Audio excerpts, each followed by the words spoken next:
किसी ने बड़े कमाल की बात कही है कि सम्मान हमेशा समय और परिस्थिति का होता है, लेकिन इंसान उसे अपना समझने की भूल कर बैठता है। नमस्ते, मैं हूं आरजे कार्तिक। एक बड़ी छोटी सी कहानी आपको सुनाता हूं। एक सरकारी अधिकारी की, जो अपने बच्चे के साथ डिनर करने के बाद 5 स्टार होटल से रवाना हुए और कार में जब बैठे थे पिता पुत्र, तो दोनों के बीच में बातचीत शुरू हो गई। हल्का म्यूजिक चल रहा था और पिताजी बता रहे थे बच्चे को कि बेटा मैंने ये कर दिया, वो कर दिया, अपने गुणगान कर रहे थे। पिताजी अपना रौब बता ही रहे थे, तभी एक पुलिस के हवलदार ने उनकी गाड़ी को रोक लिया। अब सरकारी अधिकारी को और गुस्सा आ गया कि भैया मेरी गाड़ी रोक ली। हवलदार ने आके बोला कि हाँ जी साहब, दिखाओ अपना ड्राइविंग लाइसेंस। तो ये जो पिताजी थे ये और गुस्से में आ गए कि मेरा ड्राइविंग लाइसेंस दे गया, तू जानता नहीं मैं कौन हूं, सचिवालय में इस पद पर हूं, ये वो फलां ढिमका बताने लगे अपने बारे में। हवलदार ने कहा साहब आप होंगे अपनी जगह पर, लेकिन मुझे तो ड्राइविंग लाइसेंस बताओ, आपका चालान होगा। तो उन्होंने कहा किस बात का चालान। हवलदार ने कहा साहब आपने सीट बेल्ट नहीं लगाई हुई और अपने बच्चे को भी नहीं सिखाया कि वो भी लगाए, खुद तो गलत कर रहे हो, बच्चे से भी गलत करवा रहे हो। छोटा बच्चा ये सब देख रहा था, चुपचाप ऑब्जर्व कर रहा था कि पापा क्या करते। पिताजी ने और रौब जो है झाड़ा, बोले कि अरे तुझे पता नहीं है, ये वो नाम वाम बताने लगे अधिकारियों के, पुलिस अधिकारियों के, इनके, उनको जानता हूं, इनको जानता हूं, अभी करूं तुम्हारे जैसों के तो हम रोज साइन करके ट्रांसफर करते हैं। 50 बातें उसको बोल लगे। हवलदार ने कहा अच्छा साहब ठीक है, मैं आपका चालान नहीं करता, लेकिन अभी आपको सीट बेल्ट लगानी पड़ेगी, बच्चे को भी लगवानी पड़ेगी, उसके बाद ही गाड़ी आगे जाने दूंगा, वरना गाड़ी आगे नहीं जाने दूंगा। ये तो मेरी बात है, अब आपको ये बात तो माननी पड़ेगी। इन साहब को भी लगा, सरकारी अधिकारी को, कि अरे अब मान लेता हूं, इतनी सी बात, कहाँ बात को आगे बढ़ाते हैं। चुपचाप इन्होंने बेल्ट लगाई, बच्चे से बोला बेटा बेल्ट लगा लो, गाड़ी आगे बढ़ गई।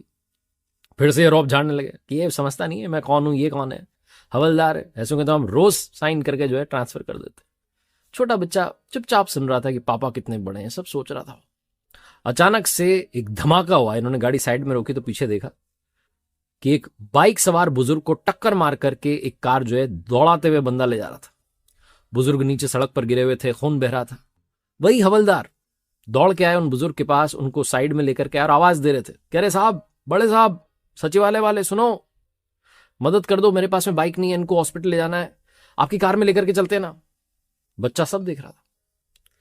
तो ये पिताजी थे, इन्होंने कहा अरे मुझे घर पर काम है, इमरजेंसी है, माता जी बीमार है, करके निकल लिए वहां से चुपचाप, इमरजेंसी का नाटक करके। छोटा बच्चा देख रहा था कि पापा ने हेल्प नहीं की। रास्ते में फिर से वही बड़ी बड़ी बातें करते हुए घर पहुंच गया। उस छोटे बच्चे को अंदर अंदर बहुत बुरा लग रहा था कि मेरे पापा ने गलत किया। पूरी रात उसे नींद नहीं आई। वो सोचता रहा कि मेरे पापा बड़े हैं कि वो हवलदार बड़ा आदमी है जिसने मदद करी। अगली सुबह जब न्यूज़पेपर उस छोटे बच्चे ने देखा तो उसकी आंखें नम हो गई। अखबार में बड़ी सी फोटो जो है छपी हुई थी उन हवलदार की, और लिखा हुआ था कि एक हवलदार ने कंधे पर जो है बुजुर्ग को ले जाकर के हॉस्पिटल पहुंचाया, 700 मीटर दूर, टाइम पर उन्हें भर्ती करवाया, उनकी जान बचाई, शाबाश हवलदार साहब, ऐसा लिखा हुआ था। वो छोटा बच्चा अखबार पढ़ते पढ़ते रोना लगा और सोचने लगा कि मेरे पिताजी इतने बड़े पद पर हैं, इतने बड़े अधिकारी हैं, हमारे पास कार है, हवलदार के पास तो बाइक भी नहीं थी, फिर भी उसने मदद कर दी, और पापा इतने बड़े होकर के भी कुछ नहीं कर पाए। उस बच्चे ने कुछ बोला नहीं, वो बस अखबार ले जाकर के पिताजी को दे आया, बोला पापा पढ़ लेना, आपके काम की खबर छपी है। बहुत छोटी सी कहानी है जिसका सार ये समझाता है कि आप चाहे जितने बड़े हो जाएं, जितना पैसा कमा लें, जितनी पद प्रतिष्ठा गरिमा आ जाए, याद रखिए अगर आपके अंदर इंसानियत नहीं है तो आप इंसान नहीं है। इंसान होने का सबसे बड़ा गुण है इंसानियत। अगर दूसरे के लिए आपके दिल में करुणा नहीं है, प्रेम नहीं है, प्यार नहीं है, तो कोई मतलब नहीं है इतना सारा पैसा कमाने का। बहुत छोटी सी कहानी जो आपको अपने आप से मिलाती है।